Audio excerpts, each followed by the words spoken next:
Welcome to round 2 of the HSBC UK National Women's Circuit Series. We're in Otley tonight for arguably the most famous city centre race in the UK. But before we get to all the action here, let's take a look back at round 1 and how it all unfolded on the road. She got the strength to come round. Langford is going to take this.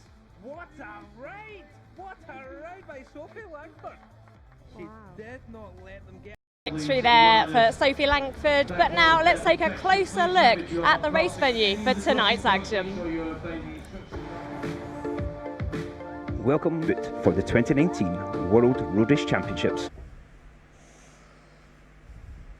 Good evening.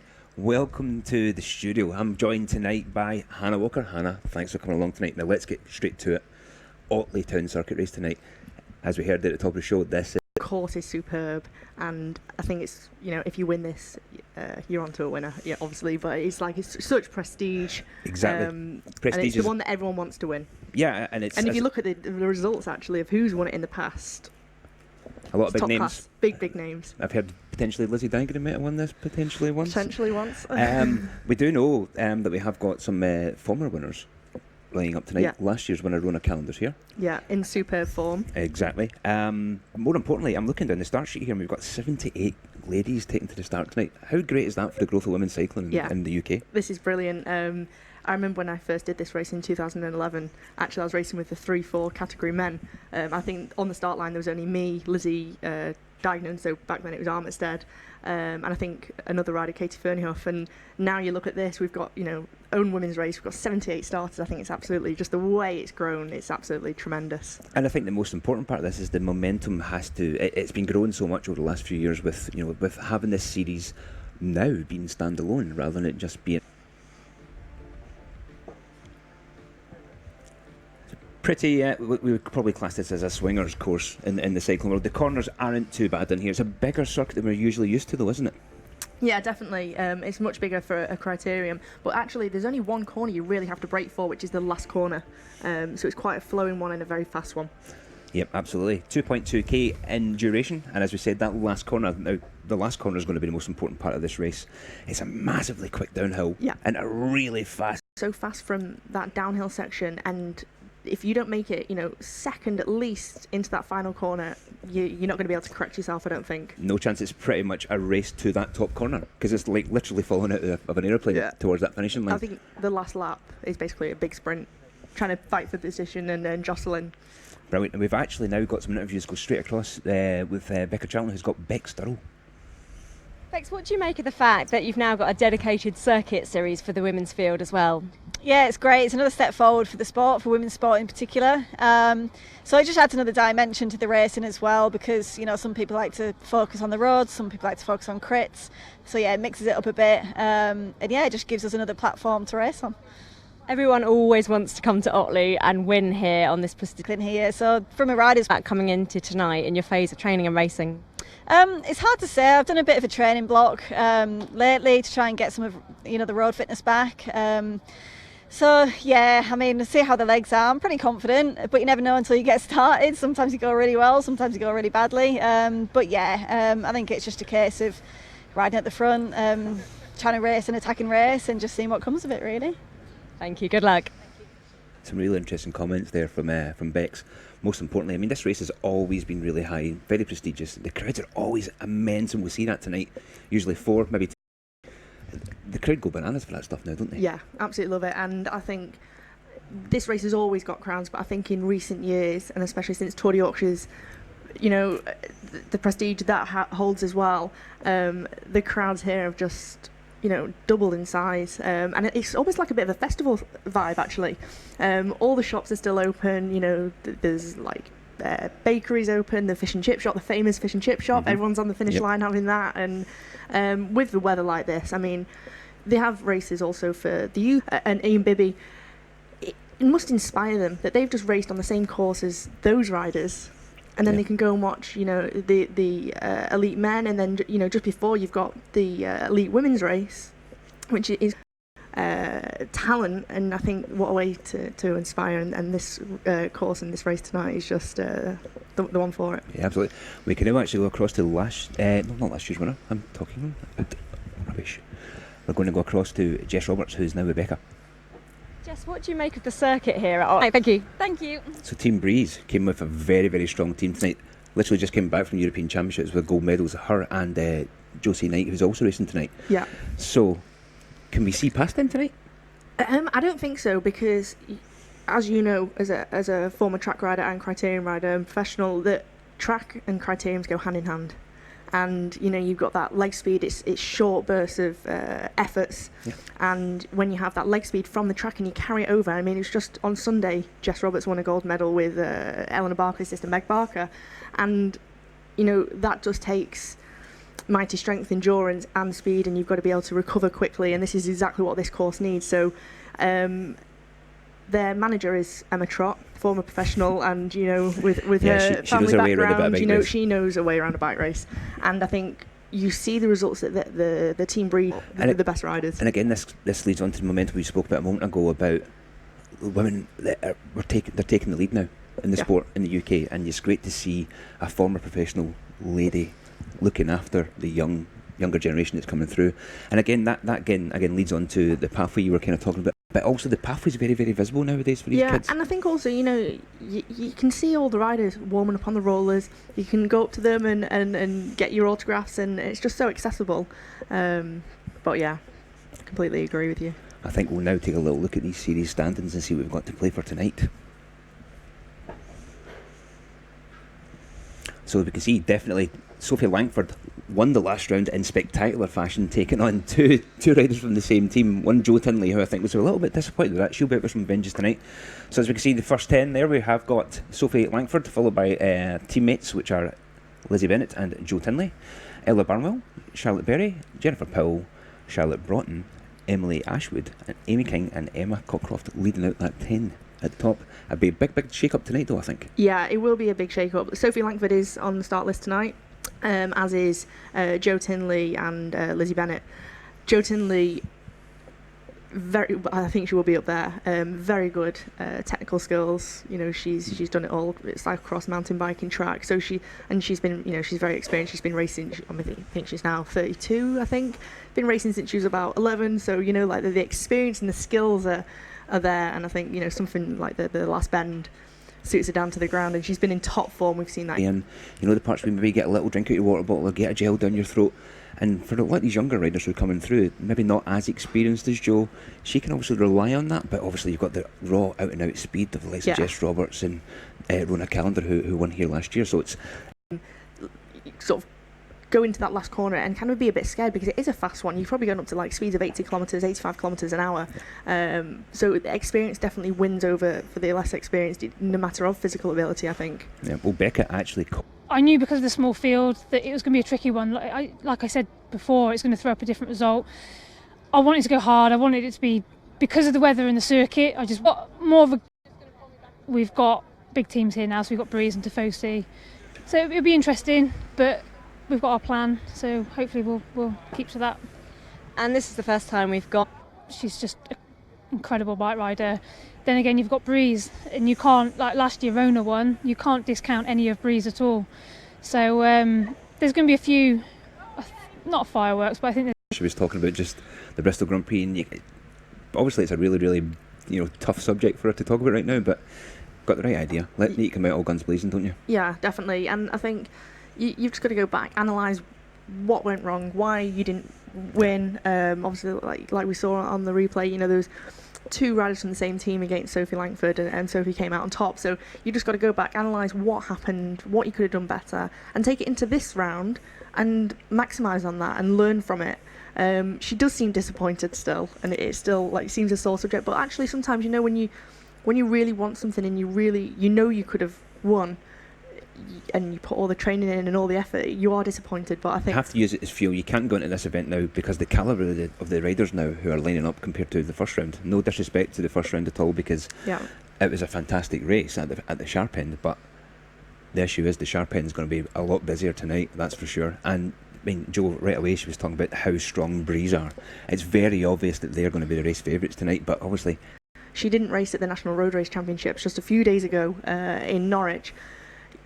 how's that going to affect everyone else? Like, majority of these riders on the start list tonight race there. How is that going to affect or not affect Bex? Is she going to be more fresh? You know for a fact that having a box, so I think from that point of view, she also showed how strong she was just at the weekend there. But is there going to be a knock-on effect from the load because it was extremely warm over the weekend? Yeah. And we have to also take into account the recovery. The most important part of these things is how you recover between the races, between the efforts, between the training sessions, and it's really all about management. Covering from all the travel. So, travelling up from Norwich back home and then up to Otley, and I think if you manage all that and maximise it, and it's all these like 1% little gains, make sure you're hydrated on, and get enough sleep and get enough rest, and also like the mental stress of things. Yeah.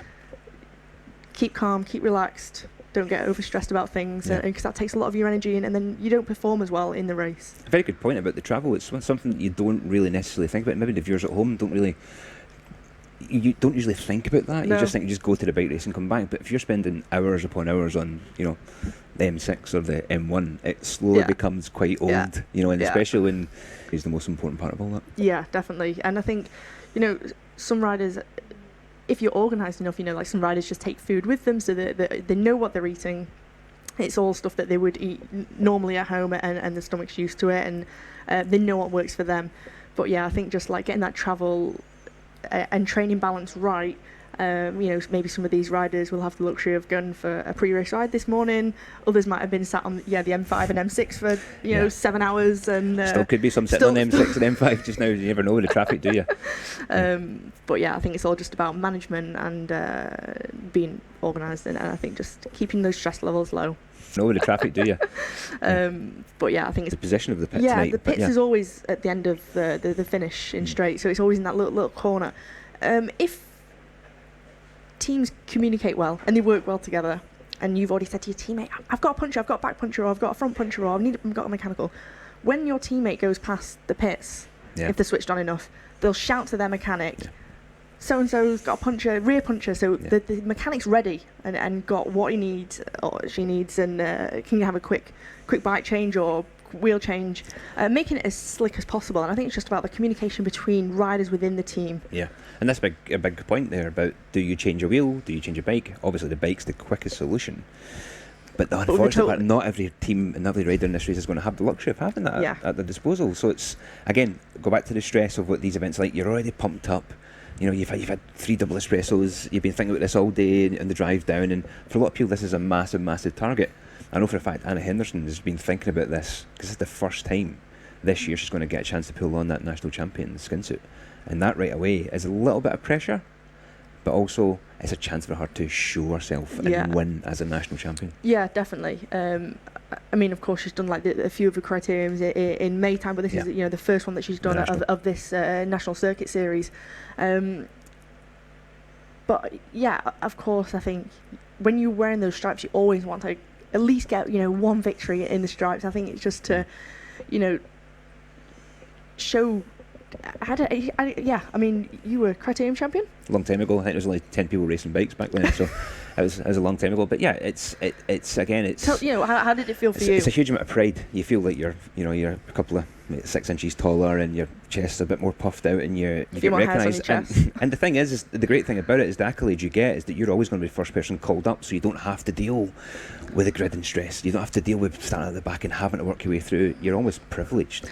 I think talking about the race stresses as well, that is another thing. With 78 starters on the line, it is gridded tonight, and those who did the Bristol are actually advantageous. Sophie's going to be lined up first, then Lizzie Bennett, and then Joe Tinley. So actually, that stress of having to move up and get through all the peloton and deal with all that, and the risk of what happens if the peloton splits early, or if I miss the first move and it never comes back.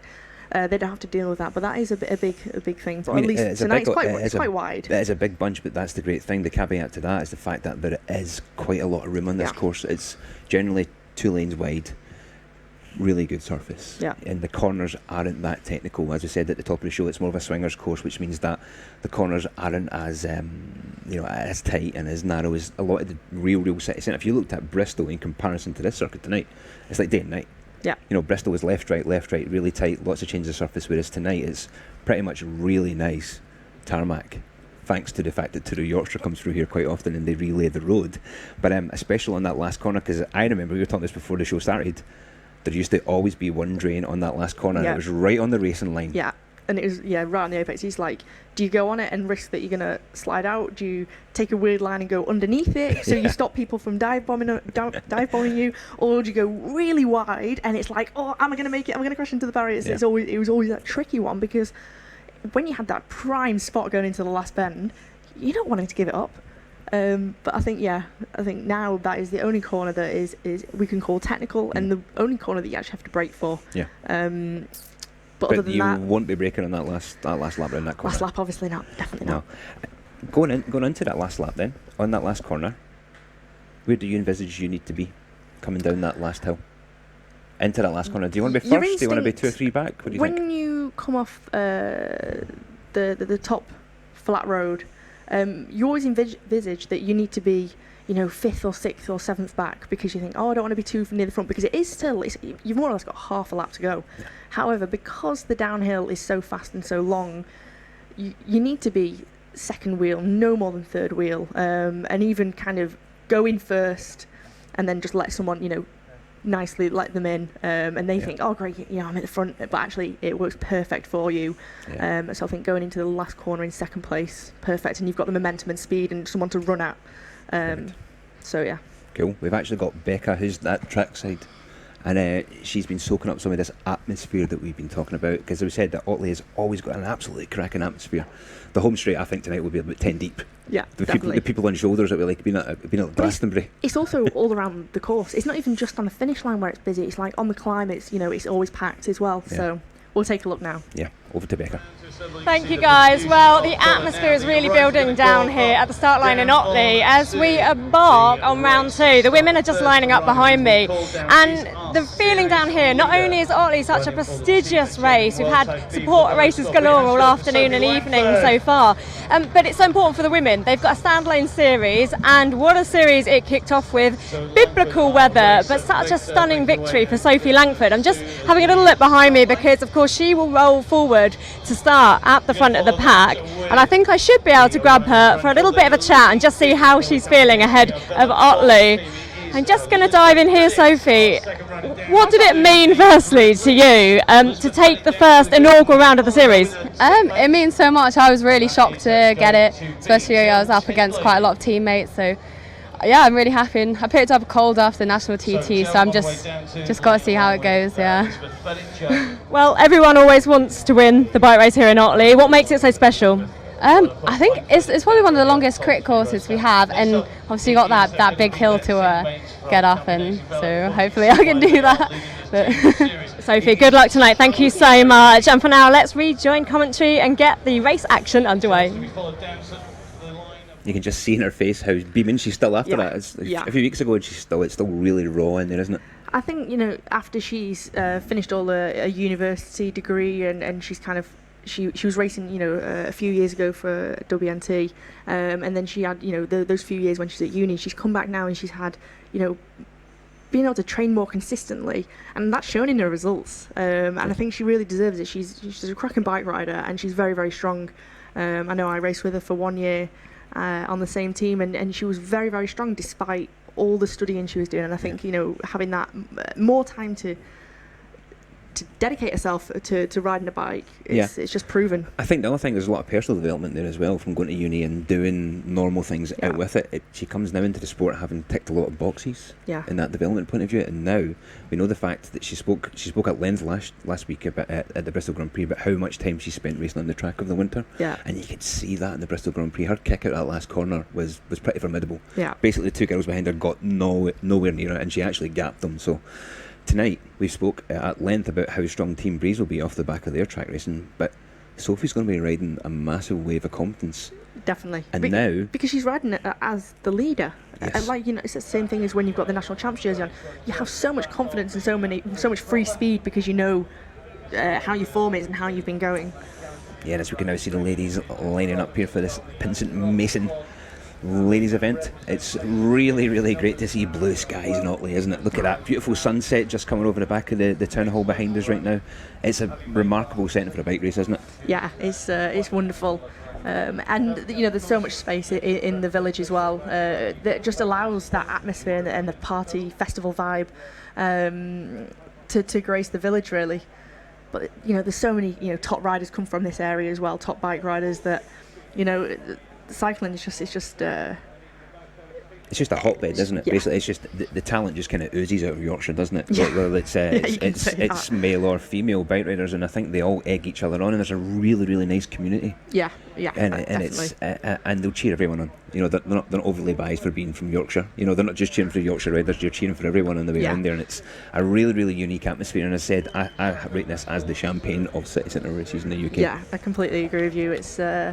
It's a top one, and like you say, sun gracing and blue skies gracing the race tonight. Nothing better. Brilliant to see it. And as I spoke about earlier, also the gridding has been quite important. You can't see a single Breeze rider there towards the front. No, I mean, I'm sure they'll have no problem, but still, it's not the ideal situation to start on. The issue is not that they can't get there. It's just the obstacles they've got to get past to get to the front, and it'll be interesting to see what happens in this first neutral lap, because it's usually quite chaotic in the neutral lap as they roll out now for this one lap behind the motorbike, just to get everything sorted out and get a bit of space around and make sure everyone's moving along nicely. We can see the Breeze riders just there at the back as we now take that left-hander and that right-hander, which is one of the main features of Otley. You've got that really fast home straight, a jink left, a jink right, then you're on this slow little kicker of a drag, little drop, and then there's a big long wide drag up to the top of the circuit. Yeah. Just see past winners there. Rona Calendar, who is on the start line tonight for Team Breeze. EJ Harris, former winner in 2017. Charlene Joyner, Annesley Park, and Lizzie Armistead winning her home race back in 2014. And that would not have been a stand-alone race then, would it? I think that was the first year it was. Was it? Yeah, that was the first year it was a standalone women's race. Brilliant. But she did used to always race in the 3-4 men's race. You can see the nerves here, can't you, with the riders just kind of a bit huffing and puffing there from Sophie Langford in the centre of the screen there as we now pan across this front row of riders. It's going to be one of those nights tonight where you can actually feel the tension in the bunch already. As we can see, it's a nice wide road here, but soon they're going to take a left, then another left, and the road's going to get a lot more narrow. Yeah, as they go underneath the trees on the top section of the course. But I think having the neutral lap, it does give everyone time to sort of move up, get into the place, and sort of settle into that rhythm before the motorbike pulls off. Sophie, I was going to say, just Sophie, very distinctive there in the blue kit with the fluoro glasses on, so we'll be able to spot her very easily throughout tonight, so one to watch. Yeah, absolutely, but we've got to remember though is there's only so much room on a road for bike riders. It'll go from pretty much 10 to 50. As you can see now, there's a little bit of jockeying already as we take the first of the left-handers. They'll now take another left and then they come down the back straight, which, dependent on the weather conditions, this can be a very, very dark part of the course, and there has historically been quite a lot of bumps and holes, but as far as I'm aware, the road has been totally resealed and redone, which makes a huge difference. Yeah, definitely. It makes a massive difference, especially on this top section. It was always a little bit rough, wasn't it, and not as smooth, but now definitely, like you were saying before, since obviously Tour de Yorkshire's gone through there, all the roads are absolutely pristine and silk smooth. You can just see Rebecca Durrell there in the back, just lurking, Yeah. keeping herself out of any danger there as she's in the second row. And as you can see, it's literally wall to wall here. There's no room for anyone to move up anywhere, is there? No, it's tyres are almost touching, and it's kind of like one of those where just get your elbows out and kind of like just nudge someone, let me in, like kind of make your own space, as we like to say. And there is that camaraderie within the bunch. I mean, no one intentionally pushes riders out of the way, but you have to make people aware that you're there, purely for safety more than anything. Yeah, definitely. And I think everyone in the peloton respects each other. Everyone has respect for each other, and like you say, no one's trying to do it on purpose. It's just a little nudge to say I'm here, and it's kind of like just the unwritten rule, isn't it? Just to give someone a little tap on the back or something. Yeah, I mean we've already had interviews before, so for some of the favourites that we've kind of eyed before we actually start the event. But any wild cards on your kind of radar? I know Jennifer Powell's been going very well recently from Bianchi Dharma. They're racing in obviously the Celeste colours of the famous Bianchi. She's been having a great ride so far this season. Wouldn't be a course that would suit her for the sprint, but definitely for a breakaway. April Tacey is first year under 23, had a storming ride at the National Championships on Sunday when she made the breakaway. So she's another wild card. But we've also got other local riders like Abby May Parkinson from Drops. I was just going to suggest, yep. Yeah, races for a UCI team, races on the professional circuit, out in Europe and stuff, and. She's also raced this race before, so she's another wild card. But who are yours? Abby May was going to be on my list because she had obviously a really good ride at Nationals at the weekend, medalled and on the 23. Still really young though as well, Abby May. You forget how young she is. She's been around for ages. Yeah, I think she's 21 now, but like I say, been around for ages. Yep. Done it all: track, cyclocross, road. Yep, and we can see it's all winding up now at the front as the motorbike pulls away, and that's us. We are go here at the 2019 National Circuit Race, HSBC British Cycling Otley Grand Prix. As we can see straight away, 45 minutes of action, and it's kicking off from the gun. Here we are, Liv Awell on the front, Charlotte Broughton, another young rider who seems to have been around for ages but still so young, still under 23. But she's got Joe Tinley's team, Velo Performance, hot on her heels. Yeah, the Velo Performance were all over that, weren't they, right away? And you can see right away Jess Roberts on the right hand side has made some really impressive moves to get this far up the bunch, considering how far back she was in that neutral lap. Yeah, it just shows her experience at such a young age. Jess, I think, only 20 years old, but so much experience to be able to move yourself up from the back to the front that quickly. It really takes some skill to be able to move through a peloton like that. Yeah, and just on the left there you can see with the white helmet and the yellow front tour bike, Dame Sarah Story. Yeah, as ever, always up the front, driving the pace. Phenomenal. I think at National Championships at the weekend she spent about 80% of the race on the front riding tempo, which is so impressive for someone of that calibre. Yeah, incredible. And obviously doing a team job, leading by example from the front, showing the young riders how to do it and what to do. Yeah, definitely. As we see Anna Henderson's teammate here and Bex Durrell's teammate come to the front, so it opens up a little gap. You just see as they went around that double left-hander, the bike race is strung out. It is. It's in one line anyway. There's not really many bunches. As you can see, just there's a slight bunching of 2 to 3 riders wide as we go down the arrowhead there. But this is obviously, there's a lot of the phony war, as they call it. Everyone's still jockeying for position. There's a lot of times in these first laps that you're actually trying to feel your legs, because all you've done is warm up.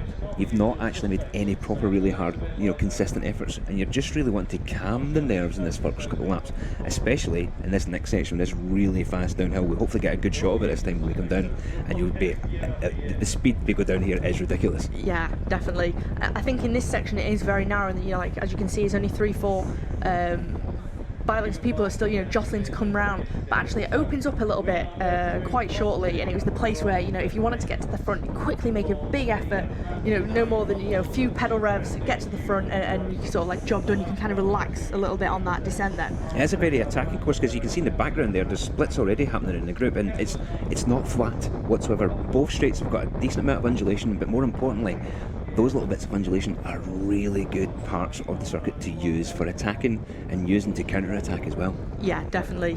And it just saps your legs. 45 minutes of racing, they do around 15 laps, I think, around here. But as the race goes on, it just saps out your legs. Those small undulations that you think, actually they're nothing. It's the main climb in the race that takes it out of your legs. But it's those other ones that the max, when you do the max efforts to try and move up or sprint round someone or kind of attack. You can just see the length of that bunch. It's great to see so many ladies racing bikes now, isn't it? Pretty much Dame Sarah's Story was at the bottom of the climb, and there were still riders coming out the top corner. Yeah, it's absolutely incredible. 78 riders on the start line tonight. When you compare it to a few years ago, and just see how the sport and especially the women's side of things has grown, absolutely phenomenal. As we were just saying a few minutes ago, the first edition, 2014, or I actually think 2013 was the first one with Eleanor Barker winning. I think we're just you are right. You are absolutely correct. Missing her result off the we can see now Former winners before. there's on the left there, the very fluorescent yellow bike is where they were speaking about just a moment ago, Abby May Parker. She is very dynamic bike rider, very, very wily, and obviously comes from pretty good stock if you look down her family lineage. Yeah, definitely. Her mother is Lisa Brambani, 4-time national road champion, so yeah, definitely got some good cycling genes. But she just looks like she's floating. If you look at her style, she's not really moving. Looks very relaxed and calm on the bike. No stress to try and move up or kind of be on the front, or she's sitting in the perfect position, second wheel, and just sort of like letting everyone else do the job while she just chills in the wheels, and kind of everyone then forgets about her because she's not, prominent in the front. Yeah, and it's also great to see a lot of the younger leaders. I mean, on the left there, for instance, from Team 22, you've got Anna Shankly, the young Scottish junior. From my point of view, it's great to see making that journey down here, getting in the mix, and getting involved with the best circuit racers in the country. She's been having, a great season this year, and it's fantastic to see, these younger riders really mixing it up with these elite ones. But yeah, one rider we haven't seen yet, actually, is Anna Henderson, the national champion. I was thinking just that myself. You would expect to see her, unless she has pulled out before we got our final list of riders, but we've not heard anything as yet. But we'll keep you guys posted on that, because you'd expect to see the national champ up towards the front by now. Yeah, you would. Unless she has maybe been a bit sensible after the nationals. She didn't do Bristol, so she wasn't gridded, and maybe actually she's just playing it cool. She's not, wasting too much energy trying to go from the back to the front. Yeah. She's just picking her way off, going through the peloton, nice and steady, nice and easy. No stress. She's got teammates on the front now, patrolling everything. She doesn't have to worry. Rider I've just noticed as well on the right hand side in the other fluoro bike is Abby's teammate, Manon Lloyd. Yeah. Another rider who's very good spot. Been going well. Quickly really followed by Jess. Bike. Jess is right on the back because she knows Manon's a proper racer, isn't she? Yeah, and obviously with such a strong track background as well, this type of racing suits her great. So while we're watching the race start to unfold, feel free to get in touch with us on Twitter. Our hashtag is National Circuit Series. We will do our best to answer any questions that you guys might have for us, and we'll get back to you on them if we manage to keep ahead of the feed. But also importantly, let's get back to bike racing. We can see at the back the bunch. You can see the police car right at the back. That bunch must be about 300 metres long if you look back up the hill. Yeah, it just shows how important positioning is. You see now Manon Lloyd leads it into this left-hander going into the finishing straight with Jess Roberts hot on her wheel. Still, she's not left her wheel. No, you can see the little correction there as well as Manon came through the corner. You can see now when we get that shot from behind in that corner, you can see just little bits of furniture, little bits of grates and stanks, as we call them in Scotland, on the ground. When they get wet, they are unbelievably slippy, and that's not something you want to be hitting when you are doing 50 to 60k an hour. Yeah, here we go, first attack of the day. Abby May Parkinson, the local rider for Drop Cycling, closely followed by Brother UK Fusion, who are not able, but is that Joe Tinley on the left hand side trying to close this gap now? Joe Tinley is all over that, swiftly followed there by Jess Roberts. Abby May doesn't look like she's breathing, look at her. Yeah, Jess Roberts is there, Joe Tinley trying to close that gap. It looks like the Brother UK to Fossey rider. I think that's Beck Sturrell, I think. But look at the way Abby's leading this. She's not even looked behind her once. You can see that it's indicative of what Joe just looked over her shoulder and went, that was pretty brutal. There must be some kind of damage, but it's still all together again. Yeah, still all together, but it'll be interesting to see. I think it's just a tester. It'll be interesting to see what the damage will be. But there you go, Jess Roberts, the former road race champion, there on the attack. How can she split this race up? She's going to have to do what she's doing right now and lean very heavily on her teammates, because this is not just about being a really strong individual. You have to use your numbers in these events. You have to use your teammates, and your teammates have to communicate so well and be ready to go straight over the top when you see your jersey come back. But it looks like this is splitting. Yeah, you can just see as they go around that corner, there's half a bike length split, there's a bike length split, there's 2 bike length split. This is where the gaps start to close, but it's Abby May Parkinson losing the wheel now of Joe Tinley in the background. After that big effort, how is she suffering? She's leaving it down to the Jaden Well-type rider to close the gap. It looks like Sophie Langford's teammate, or is it Sophie?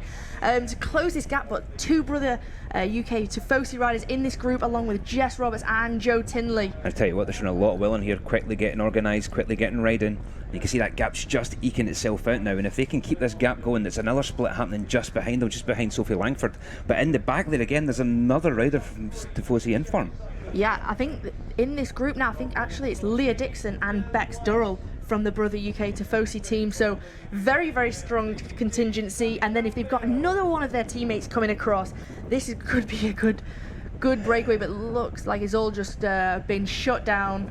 It's been shut down, but you can see the damage is done there in the back. There's maybe only about 20 to 25 riders left in this front group, and you can see there's a little bit of a stalemate, but you can see Joe Tinley is still hovering around there, just waiting for something to go. And as we can see, Bex Durrell decides, I'm taking this by the bullhorns straight down this hill, using all this free speed to keep the pressure on. Yeah, I think this is the point now, keeping that pressure on after those original attacks. Even though it's come back together, those riders who've just closed the gap will be pretty gassed, should we say, and we want to just put them into the red. Bex is in a perfect position, just kind of attack again, up the pace, and hopefully that split the elastic will snap. It's one of those circuits where it's not won from the front, but it's lost at the back. The race basically the group gets smaller and smaller every lap. Every time you go up that climb, every acceleration is losing 1, 2, 3, a small handful of riders at the back, and suddenly you look around and there's only 10 of you left at the front.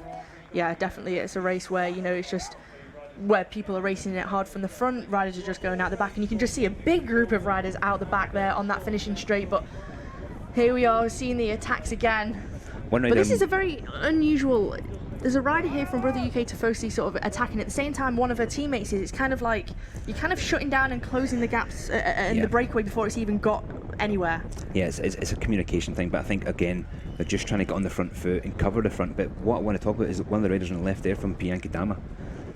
Very, very, very, very strong ride the last round at Bristol Grand Prix, and that's Jennifer Powell. She was, I'll have to say, in the conditions she was struggling a little bit from the technical aspect, but on a course like this tonight where it's a real strong riders course, she could be one of those underdogs that we've actually been speaking about earlier.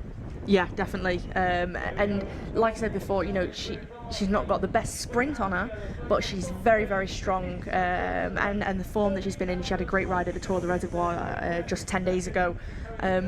But yeah, definitely one to watch because it's not so technical. It actually suits her better. Yeah. And with her strength and the not as technical, add that together, it sort of works perfect for her. Likewise with Dame Sarah Story. Yeah, absolutely. Yeah, exactly. And Dame Sarah Story is probably, if you struggle on a course like this, she's a very, very dependable person who can actually, you follow her, you're going to be in a safe place. So we've just had confirmation from Anna Henderson that actually she's not taken to the start tonight at Otley Grand Prix.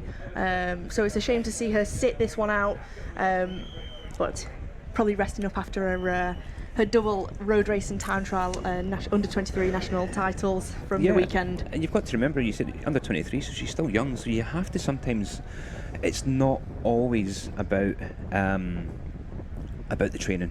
Recovery is part of the training and it's part of being that bike rider, so it's maybe a very, very wise move on the shoulder of a very young rider. Yeah, definitely. And I think she has had a very busy few weeks. She was in Minsk, so yeah, tweet there from Anna. Let's read it out. Someone a bit lying on the sofa eating chocolates. Hi, Hannah. Sorry, Hannah, I'm sat on the sofa watching Otley Grand Prix. So hi Anna, thanks for tuning in. Obviously cheering for your teammates from the sofa. But get back here soon. Yes, we want to see that stripy jersey. Get back in here soon, Anna. We can't wait to see you. As I was saying, she has had a busy few weeks. Yep. She was in Minsk for the second European Games last week. Did great ride working for Alice Barnes, but then obviously went straight into the national time trial on Thursday, and then raced in the road race on Sunday, and took both of those under 23 titles. So it has been a busy season, and as well, and I know. The season is so jam-packed with races. You've got to take breaks and take days off, races off when you can. You have to put it in because it's not going to be given to you. Because you can't race every single race. It's not possible. Sophie Langford's making a move, and that's a really nice little move there. Just popped in front of her teammate for that left-hander. Teammate a little bit heavy on the brakes accidentally, and straight away Joe Tinley over the top. She's not going to fall for that, is she? No, she's not. That was some class riding, but the way and the speed that Sophie Langford just took that left-hander, supreme. She looks in top form, and she just looks like she's playing with everyone. She's poetry in motion, actually. There's not an awful lot given away on her face, and you don't realise just how fast she is going until you see the gaps opening. But straight over the top, Jess Roberts. Jess Roberts, incredible, but everyone's just struggling to get on the wheel of it. It's Joe Tinley again having to close that gap. This could but be as it always, here. This could be it. Looks like there's another split coming here. We've got two Tifosi in, form riders in there. We've got the current series leader, Sophie Langford, as well as Joe Tinley, and of course the powerhouse. This is very strange Jess to me. Roberts. If you see in the background, you've got 5 riders away with 2 Brother UK Tifosi riders, and there's another Brother UK Tifosi rider closing that gap. So she's just shut it down. Yeah, absolutely, you're correct. And this was also evident last time. The Velophone girls were doing similar thing. And to be honest with you, the golden rule is if you see a jersey which is the same as yours in front of you, you don't push the wind. You don't do anything. Yeah. No. Whether it's team tactics and the riding for a different result tonight, I don't quite know. But yeah, I think the only reason you would do that is that if the rider's in a group where he can't win from.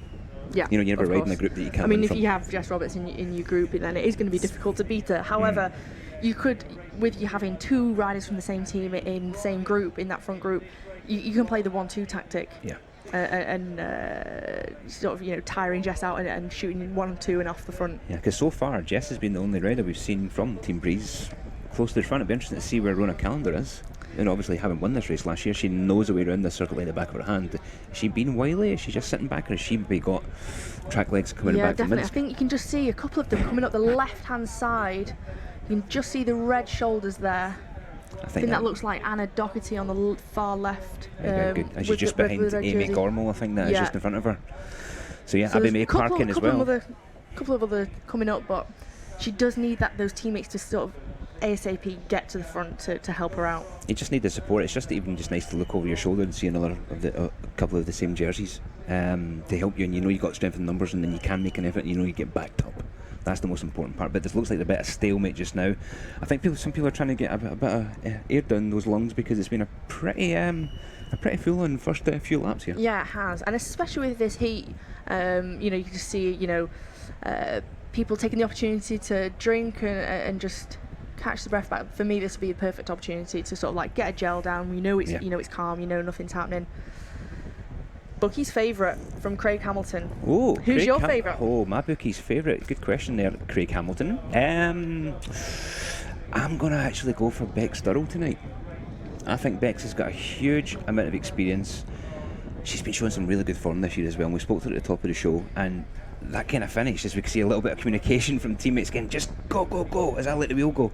I think, and it's Bex Durrell's teammates right now who are throwing everyone to the sword, but Bex, for me, I think she could be the one. She's really brave. She will take that corner as fast as she can. Her confidence in her interview pre-race,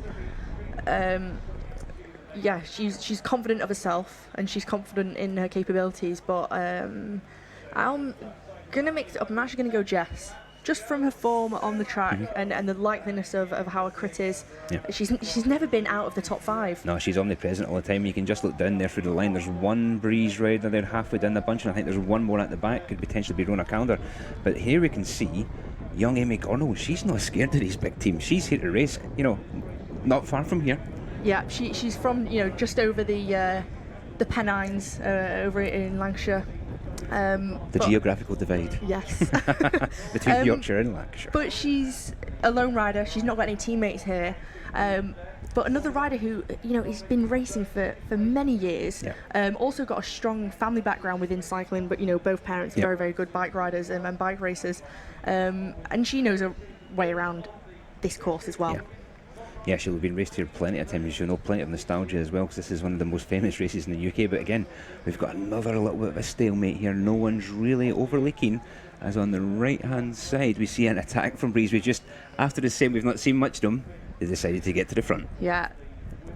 So, looks like Jenny Hull maybe, I think. Could be. Scottish rider. Yep, I think definitely think it is. Yep, one of my girls. Never met her, but she's one of mine. But you just saw she's finally made, after that lull, made it up to the front of the peloton, and no hanging around, tell you what, straight off the front. And actually, there's not been much reaction. No reaction from that. No. Good timing. All she needs to do, keep her head down, power along on this top section of the course, and you can just see the gap she's opened up already. Someone has attacked straight out of that left-hand corner. What Jenny will be hoping now is that a couple of riders get across to her. Perfect scenario. Yeah, in an ideal world you would have one of each from the bigger teams, but it doesn't always work that way. We've seen that Tifosi and Form have been really keen to get 2 or 3 riders in the front, but here we can see as she's persistent with this, there's a lot of messing around happening at the back, a lot of riders trying to come across, but no one's actually making any headway. With an attack like this, when it's just one rider and in the peloton someone's trying to attack and they look behind and the other riders aren't willing to come through and help with the chase, she almost, Jenny will end up getting more time because, the chase isn't consistent. As you can see now, there's no real urgency back in that peloton. Tell you what, she's giving it hell for leather here. She can see she's got an option here, and the great thing about this is she's going to come through the pits in roughly about a minute's time, and she'll get some information from there as well. We'll tell her what time gaps are. Yeah, and it's now about really just settling in, getting a bit of breath, try and use this downhill section. As you can see, she's actually disappearing. We can't actually see anyone in the background there. There's some move she's made. Yeah, definitely, and keeping a really tight line to that curb on, taking as much advantage of what the road gives her as possible. Head down this descent. This descent actually on camera doesn't look that steep. It looks like a flat road. It looks like a flat road. I can tell you it is very, very fast. And all you need to do is brake a little touch at the bottom of the corner. Yep. Carry that speed round all the way down the finishing straight, and then you go back up the climb, and as you can see, she's already lapping some riders. Yep. I tell you what, there was no fingers on those brakes that time around that corner. She is fully committed, as now she can see the motorbike in front of her, letting that lead her around, letting her give a nice racing line. You can see she's out of sight now in that home straight, and that is a very important factor in this circuit. If you cannot see the front of the race as you come along that home straight, that is always your baseline for how far and how fast do we have to go? Yeah, out of sight, out of mind, but it's the series leader, Sophie Langford from Jaden Weltide, Viva La Vela, who's, everyone's looking to her to chase down this rider, but actually what Sophie needs is to get a few of her teammates on the front to help with that chase and help bring back Jenny Hall. But this falls perfectly into the lap of Jess Roberts. She can just sit at the back, monitor the moves, do zero work to get across here, and suddenly Team Breeze have got 2 riders in the front. And that's a perfect situation for any team in this. Yeah, certainly. It just means you've got a 2-pronged attack the whole time. 2 very dangerous prongs, might I add.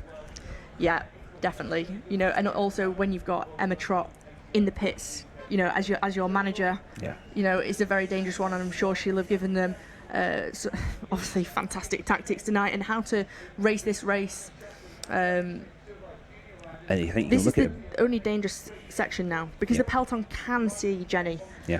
And they can think, actually, we are closing in on her. But it's when she gets over this top section that hopefully hopefully for her, she'll be able to open up a bit more of a time gap. The biggest thing is just really maintaining rhythm, and on this course she can maintain that good rhythm. You get a nice bit of, obviously you're pushing all the way up here. So we can see coming out the corner there as we go over the top of the flyover, back into the top of the circuit. This is where you have to take the recovery. And it's really, really important. She's also got another section on the downhill, but we've actually got Becca in the pits right now with Barney Story from Story Racing, so it'll be interesting to see what their tactics are at the moment.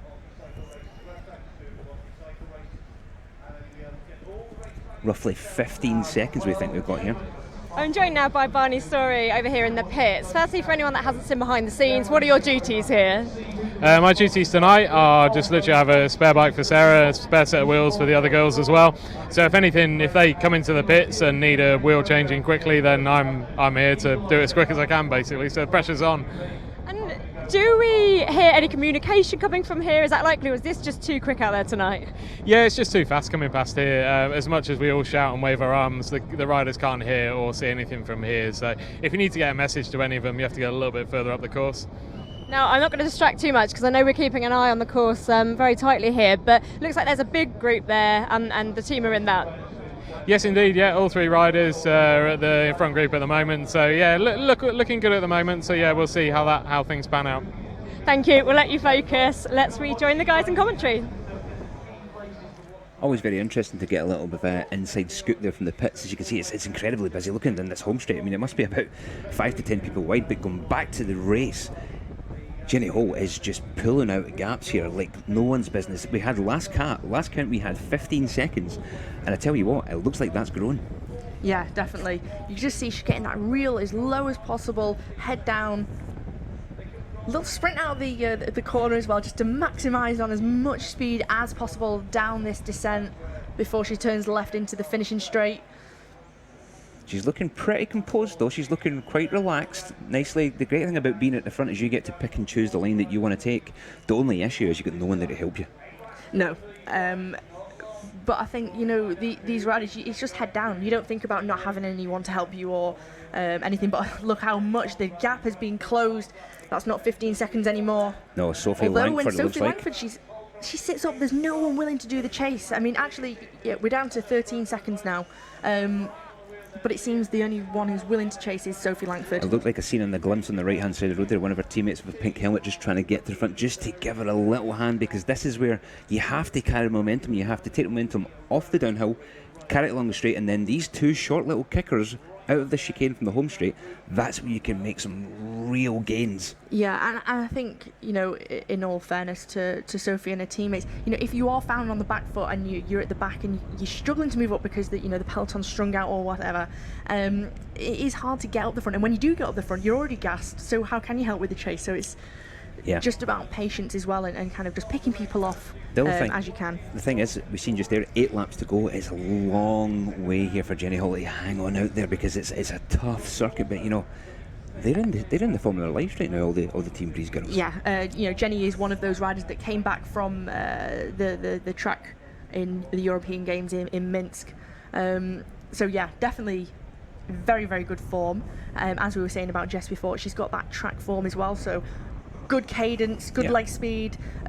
She's got that recovery and the endurance as well to go with it. So going to be interesting. Yeah, absolutely. And the great thing about this is obviously Jess Roberts is just sitting back in the bunch, just chilling. She's just following what she needs to, and this could be a perfect opportunity as if this comes back, because Jess will have not had to even touch the wind pretty much since Jenny's been up the road. But as you can see, there's riders left, right and centre all over this circuit, and it won't be long before they're having to get pulled out as we get into the final few laps, because the last thing you want in a circuit race is confusion in that last lap. Yeah, and I think that is the correct thing to do. As soon as someone is about to be lapped or they are lapped, just pull them out, and it kind of gives a fair race to everyone else then. But I must add, riders being lapped at such an early section in the race, it just shows how hard the course is, and also the calibre of the riders making it so hard and fast. Yeah. It just shows. So we're just touching just around half distance right now. We've still got 8 laps. We'll come around 7 laps to go as we come around next time. But the thing is with this circuit is that it's just as we said before, it's a race that goes out the back. It's not all that the attacks come. There's flurries of attacks, and then it neutralises. There's flurries and it neutralises. But then what happens is that anyone who has any weakness, they just slowly, dribs and drabs, start disappearing out the back of that bunch. And as we said earlier, you look around and suddenly there's only a couple of riders with you. And here we go, a chasing bunch. It looks like Jess Roberts, followed by Jo Tinley. Abby May Parkinson also there. So this is a good move. Have we seen Jenny Hall been caught? Because to me that looks like Jess Roberts in that front. We should hopefully get a good view of it now as you come back onto the home straight and get that long view. It looks like potentially she has been pulled back around the top section there, but we've never seen any footage of that. That's obviously a lead motorbike with the camera on the back, That's so it looks like something's happened to Jenny Hall. Group. Hopefully it's not been a mechanical issue, because she had such a solid lead there for so long. Yeah, Abby May Parkinson leading it through there. As you see, those 4 riders now, just getting a small gap as we try and look down the road there. I can't see any sign of Jenny Hall. Potentially Jenny Hall might still be out front, because I can't see her in that line bearing any mechanicals. I think logic says that she is potentially still off the front, but the views we're getting right now aren't giving us that full story. It'd be great if we get a long camera view to get a real idea as we got this climb. As you see, Abby May Parkinson just again nonchalant as you like. She's just chilling there.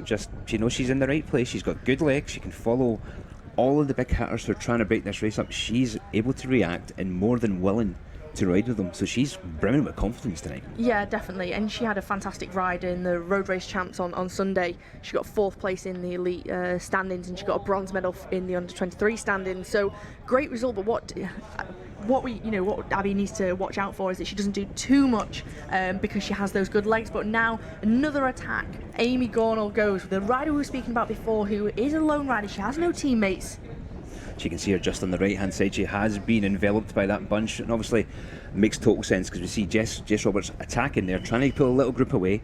But you wouldn't be doing that because the Team Breeze girls will be absolutely drilled, and I wouldn't like Emma Trott to be barking at me if I'm doing something wrong, that's for sure. No, nor would I. But it looks like now we've opened another duo. It looks like Georgie Pancho from Bianchi Dharma in those iconic Bianchi colours, Celeste colours. Amy Gornall just struggling to get on the back wheel of her though. Yeah, she made the big effort, and obviously she came across to her and just went straight over the top. But Amy needs to give her a shout and tell her to let her get on, because they really need to ride together. As we've seen just a moment ago, a 15-second gap can disappear, in half a lap on this circuit very, very easily. And the combination of these two riders is actually really good for a breakaway point of view. And also, with Amy, she's not got any teammates, so everyone kind of look to her and think, oh, we don't need to worry about this rider. She's not one of the main teams. Bianchi Dharma, otherwise, have got some strong riders on the team, but you might look to this and think, yeah, we're okay. But there's seven laps to go, 6 laps to go next time. Yeah. As we do get to the business end of the race, it does get a little bit more tricky, but Georgie Pancho just powering on now. She absolutely is. She's looking really, really strong tonight, and there's absolutely no effort on her face there, actually. And for my money, it would be good to look over your shoulder and maybe wait for Amy, because you just need that little bit of rest and recovery, because it's a big circuit, it's an exposed circuit, and you just need that little bit of respite every now and then. I think sometimes when you're feeling extra strong, you think that having another rider who you're having to wait for is going to slow you down a little bit. But actually, in the long run, when you do work together, you have that respite, you have that, a bit of recovery, take a bit of drink and get your breath back. It does benefit you in the long run, and if you want to stay away for longer, as we saw with Jenny Hall, she had that 12-second gap, half a lap later she's already been caught. It's also been shown, wind tunnel, etc., that having two riders actually makes you quicker anyway, just because the hole that you punch in the air. But we can see now at the back, it looks to me like Beck Sturrell's coming across like lightning.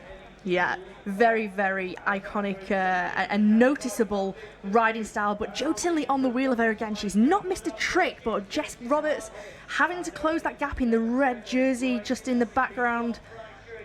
Looks like Langford's having to call in a favour there from Jess Roberts, as we got 6 laps to go now. So we're getting down to the business end of this race. Tinley straight on the front. She knows she has to keep the pressure on, as Jess Roberts is now looking at the right hand side of the road to try and come across to this duel. Just puts in another dig. Jo Tinley in this blue kit, followed by Bex Dora. Look at the way Bex handles a bike. Yeah, she looks superb. That's why my money's on her for that strong. last lap. She looks incredibly powerful tonight, very relaxed, obviously brimming with confidence, as we spoke about earlier, but also Sophie Langford using a bit of the brain there. She was just letting Jess Roberts, because she knows that Jess Roberts wants to win this bike race. Jess is not going to let anyone go up the road, and she's shown that so many times already tonight. She wants to be in the thick of the action and be at the top of that podium.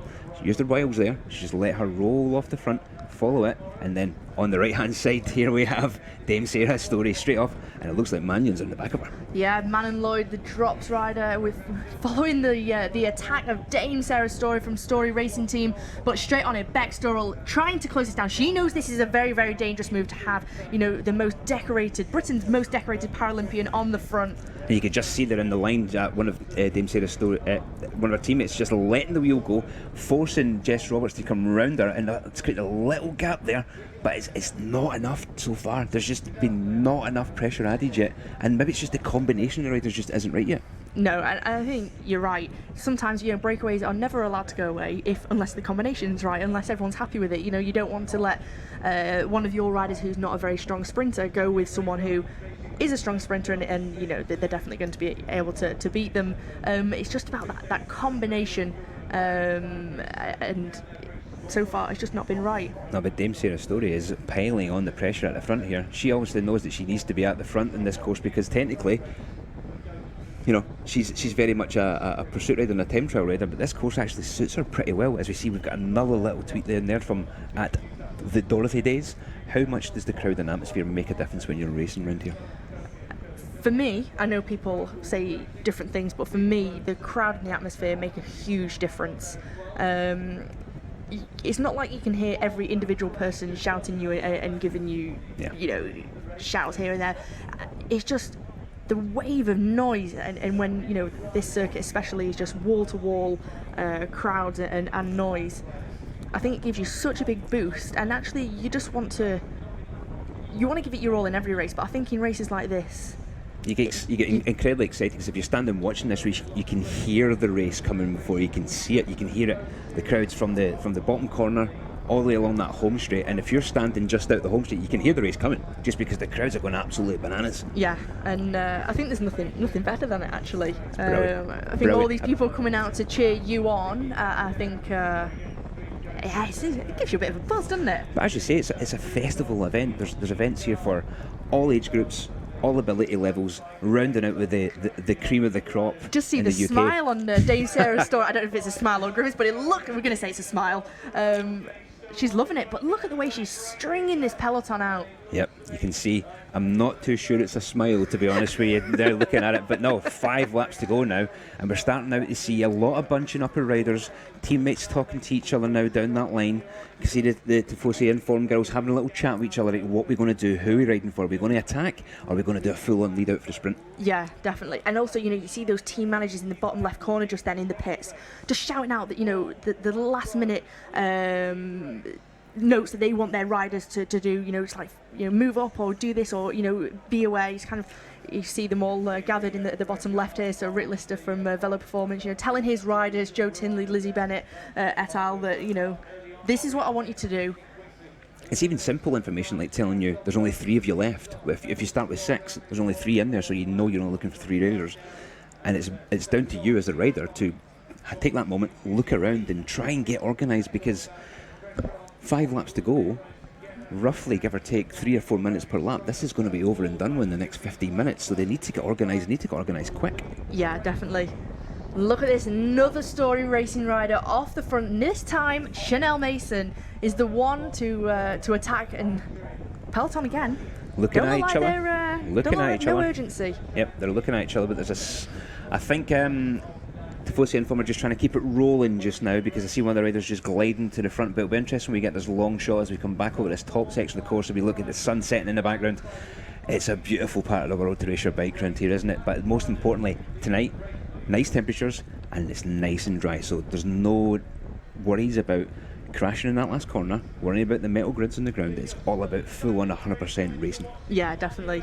You know what it's like racing in the rain. I mean, you just have to get on with it. There's no it's the same for everyone. However, you know, racing in these kind of conditions, you know, it does favour those who. Yeah, and there's elements of racing in the rain where physically you get little ailments that I used to always get a sore back when it racing in the rain, because you're a little bit more tense, you're a little bit more tentative with your upper body and stuff like that. You don't make any kind of sudden moves, because being in a city centre or a town centre, there's so many changes of surface. Fortunately not here tonight, but if you look back to the Bristol Grand Prix a few weeks ago, that's a city centre where it's got, you know, buses, cars, taxis, you know, everything on the ground, all kinds of rubber and oil and petrol from all the vehicles. If that gets wet, it's just like ice. Yeah, definitely. It's a really strong effort, though. She's very, looking very good. strong effort. Looking This very is good. great from Chanel Mason. It's interesting to see, though, was this actually set up by Dame Sarah's story? I think potentially they might have had a chat with each other. Yeah, I think so. But you know, they're a great combination together. Another rider coming across to Chanel. Just see the speed difference that Chanel takes that corner. Just not as confident as we've seen with you know, the likes of Jenny Hall or Sophie Langford. But I tell you what, she's making up for it in this home straight. She's puffing and panting her way down here. And I'm telling you what, the rider trying to come across, you know, she's not getting an easy rating. And you look at the back, the bunches in one straight line. It looks like Sophie Langford had decided, I'm off. she's done so much work this race to try and defend that lead of hers in the overall individual standings. You can see now just she's got company, looks like Charmaine Porter coming across, but it's Joe Tinley again chasing. But she's got Bextor hot on her heels. She's not letting Joe go anywhere. 4 laps to go now. The race here is now in this bunch. You see Jess Roberts there. She could see there was going to be a moment of hesitation there. One of Bextor's teammates was just about to slide onto the front and try and block while there's 2 other riders just ahead. That's a perfect team tactic and a criterion. Get in front of the bunch, slow it down a little bit, but Jess Roberts is not going to be anyone's fool tonight. But we see Tinley straight over the top. This is fantastic. Look at this. This is real racing. This is what we come here to see. This is where British racing is at now, and it's so fantastic to see these girls really getting stuck into each other into some proper pure racing right now. And it's about being able to make that effort time and time again to really, whittle down that peloton. Take it to your rivals and race hard, but race hard as a team as we all come back together now. This could be a good opportunity for a counter-attack because there's been quite a big effort. I would not be surprised to see someone on the right-hand side of the road here. I thought Anna Shackley from Team 22 was thinking about it there, but I think Joe shut the road on her. Joe shut the road on her. I think the longer you wait for that opportunity to counter-attack, the moment's gone and people are already onto it and they're able to catch you back. When a breakaway is caught, you just need to attack straight away, as we just see a few of the riders now who have been pulled out from the race.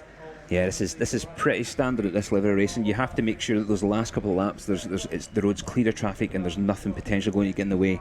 Because we've seen it so many times in previous races where you'll be coming into the last lap and there'll be lap riders on the course and you just don't get the opportunity. It just adds a lot more danger for your line choice and picking what you're doing. But what we've got to remember here is that every single time we come up this climb and every single time we drop around that really fast final corner, we're getting closer and closer to the finish.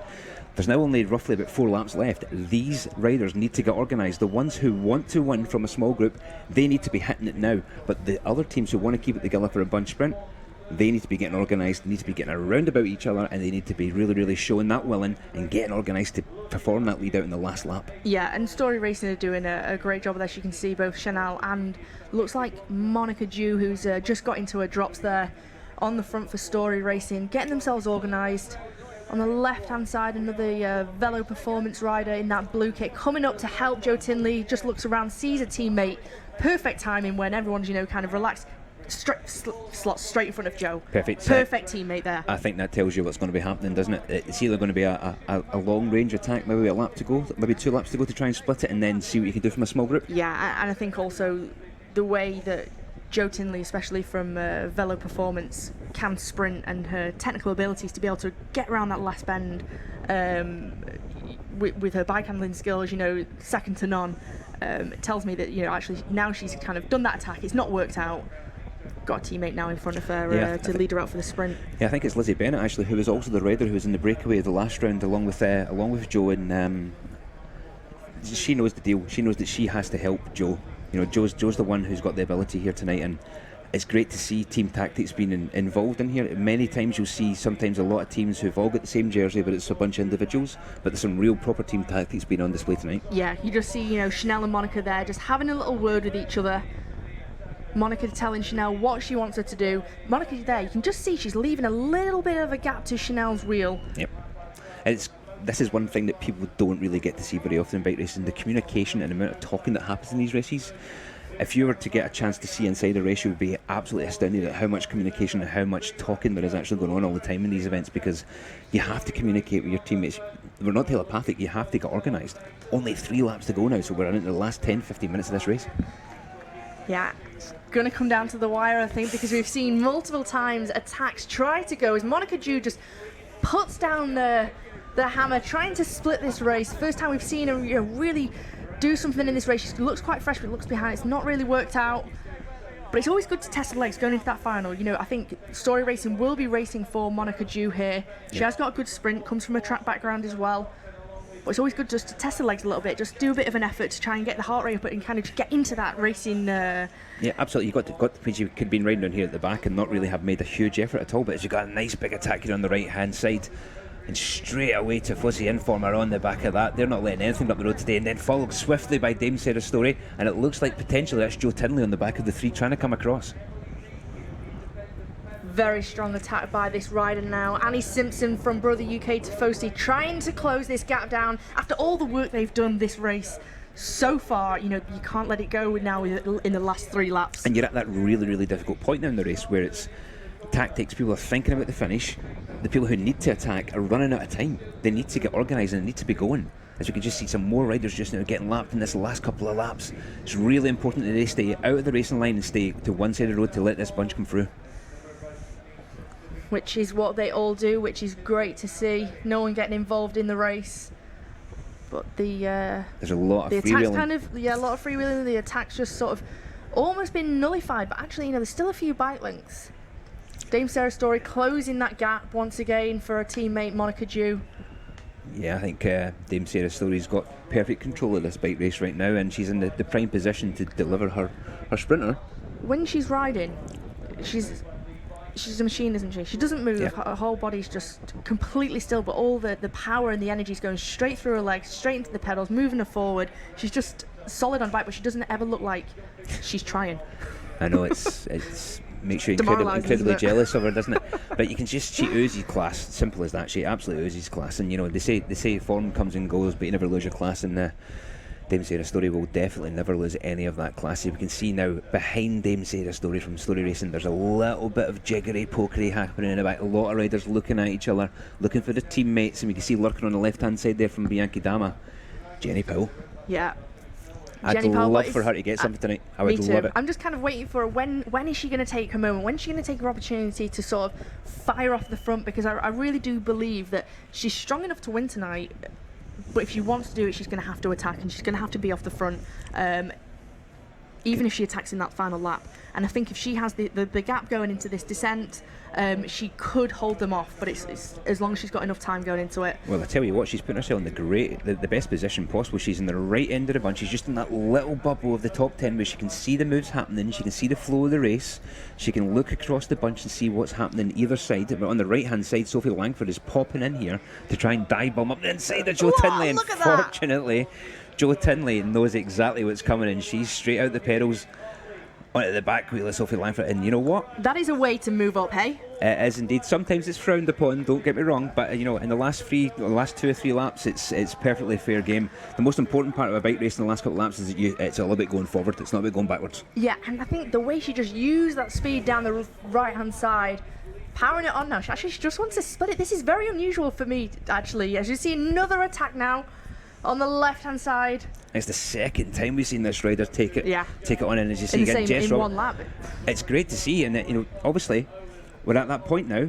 Only a few laps to go. Everyone's looking at each other, but there's splits appearing in that line, and it just needs one move here. And it looks like that's young Anna Shackley coming up the right hand. Oh, I wish she had just gone there. That would have been a perfect We've movement. seen her time and time again just kind of look at attacking, and she kind of looks back and she thinks, "Oh, I'm not quite sure." I think she just needs to a bit of confidence. Commit and a bit of confidence. And I think once she gets that confidence, because we know she's a great rider, if she gets that confidence behind her, and she's young, and she will get it. Still a junior, so she's still under 18. So we have to give her some, kudos for that. To be in this front group with the likes of Dame Sarah Story, Jess Roberts, Bex Durrell, Jo Tinley, and you're still a junior. Yeah. This is very, very, very impressive indeed. And it's been a great breakthrough year for her. You know, we spoke about it a few times throughout this season, and she's been omnipresent. But it's great that she's getting the experience. It's great that she's fully involved, and she's coming to these races and rubbing shoulders with the best riders in the country. And that's so important for a young rider's development, isn't it? Yeah, it certainly is. But I think just to be in the mix, in the final lap and a half. She has got that tactical ability. She's obviously got the physical ability. She just needs that confidence mentally now to put it all into action. I tell you something about confidence. Tifosi in form look like they're confident, so they've just put a rider straight on the front, and they just want to basically hold this together now, potentially that bunch sprint for my favourite, my pick, Bex Durrell. You can just see her. She's so small. Just see her behind. Is it Lizzie Bennett on the wheel of Leah Dixon, the rider on the front now? So it's a little bit small for Lizzie, I think. No, it's Lizzie, you're absolutely correct. Yeah, so we've got Leah Dixon here on the front with those the pink and the grey shoulder, followed by Lizzie Bennett of Velo Performance, the teammate of Jo Tinley. And on the wheel of Lizzie Bennett is Bex Durrell, but Jo Tinley is on the wheel of Bex Durrell as well. So where's Jess Roberts? But they've got to be careful here, because they're all on the same side of the road. It just takes one attack on the other side of the road to have them blocked in, and then they're stuck. They need to do what they call the big washing machine. They have to go all the way to the back to come all the way back up again. Fortunately, it's not a massive 100 rider field, but at this point in the race, you've spent that many golden bullets that you don't really have that many left. And going into this final, you don't have many left at all. Not at all. It's always about like having the sugar cube. Every attack you make, it's a little bit of chip off your sugar cube. You want to go into that final with as much as possible. You can see just a little bit of organisation. As you can see, Abby May Parkinson there just floating around. Away. Yep, floating around, using that free speed, getting in a bit of the super tuck, just making sure that she's making plenty of ground up, being comfortable. And she wants to be at the front here as we come into this really, really fast left-hander back into the home straight, where we'll start to see the lap boards in this last few laps. Pure class on a bike, eh? Absolutely pinging it around that corner. You think she was on rails. Just absolute class. When you're on the front and you can take the corner like that, and she doesn't even look like she's trying, she's got such a poker face, but everyone in the back is having to sprint back, it's like that elastic effect of, you're having to sprint to make up the gaps. Another attack now, Jo Tinley on the right-hand side in this blue kit, but closely followed by Sophie Langford, and time and time again, she's been on it all race. Well, we're in this now. It's the last 1.8k of this circuit. They're only going to do this one more time, so this is when, if there's ever a time you need to be putting the hammer down, but looking back at that bunch, on the front of the bunch, it's one of Jo's teammates. She should have just swung out the line and left it to somebody else. This is indicative of exactly what happened last time in the Bristol Grand Prix. Yeah, this is... They've obviously not learned anything from the Bristol Grand Prix, because that looked like a strong move then with Sophie Langford, Jo Tinley in that front group. And I tell you, Jo's got to be really careful here, because there's going to start getting swamping round about, and she doesn't want to get stuck in the wheels. If you can see on the right hand side there, Beck Sturrow and Jess Roberts are just sitting in a nice place, got plenty of free space in front of them where they can move up and move around. As you can see, one of Beck Sturrow's teammates there with the pink on the right hand shoulder, moving up to bring up Beck's for the sprint. Beck's teammate almost needs to move a little bit further over to her right to actually get Bex in the slipstream, because at the minute they're kind of riding side by side, and Bex hasn't really got the shelter from or the guidance from a teammate. So it looks the like Brother UK Tifosi riders kind of just floating around, kind of not really helping Bex at all. No, at this point now it's all about timing, so it looks like the Veloform girls have made the commitment. Now they're going to ride for Jo Tinley in this bunch sprint, but floating just around there in the ether at the back there. Abby May Parkinson quickly followed there by Beck Sturrow, followed by Jess Roberts. This is going to be a sprint royale. It's all about the timing of your move here, and if you time this perfectly, you need to get into that corner at the bottom of this circuit, roughly first or second place from that corner, punching out there, making yourself nice and big and trying to hang on. But looks like there's a big rush coming over the top there from Inform. But after all the work she's done all race, Sophie Langford's kind of been swamped a bit. She's not in that front group, but Jo Tinley's teammate, she's done all that work, but now dropped Jo off quite early.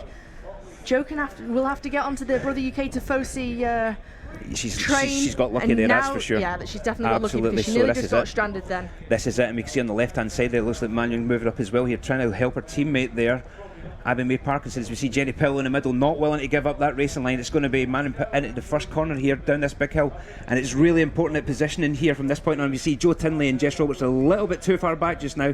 It's all about who's going to be the bravest into this last corner here, Hannah. Your pick, Bex Turrell, on the wheel of Man and Lloyd there. Man and Lloyd full gas into that corner. Bex is in the perfect position here. So Manon here down the hill, she knows she's committed.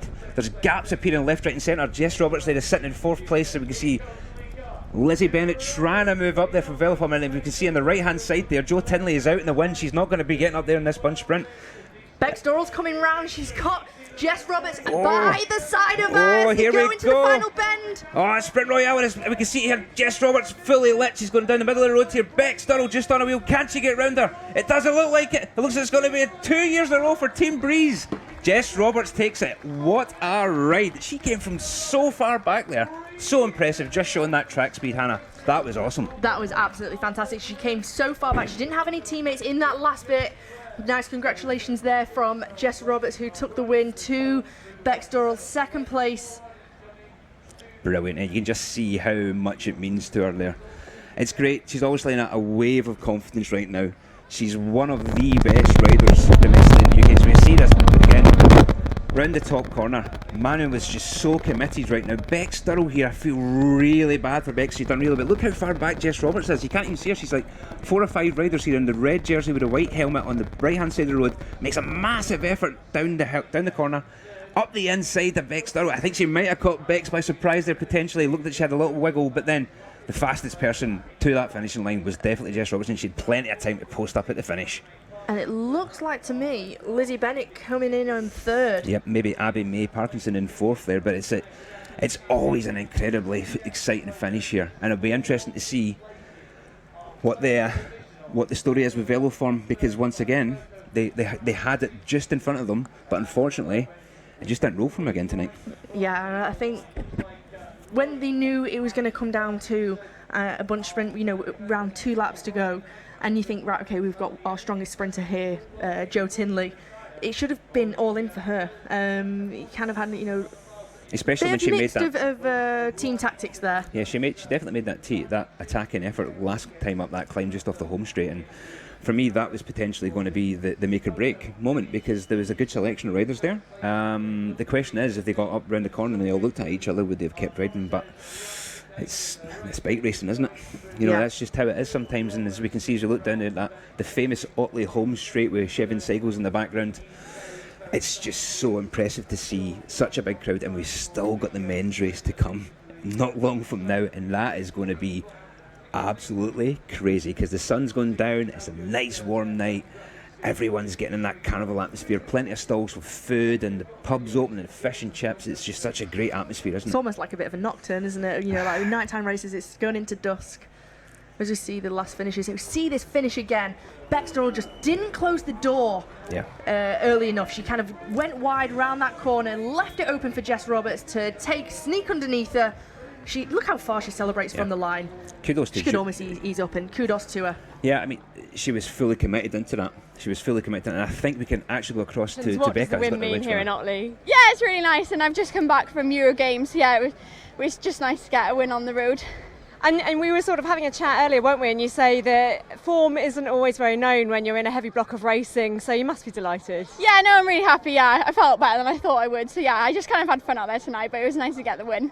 And you had time for a convincing victory salute. Enough space for that? Yeah, I just looked behind and yeah, there was a gap, so it was nice, yeah. Well, we'll let you go and enjoy that win with your teammates. Congratulations, thank you so much. That's all we've got time for here at the women's race, but don't go anywhere.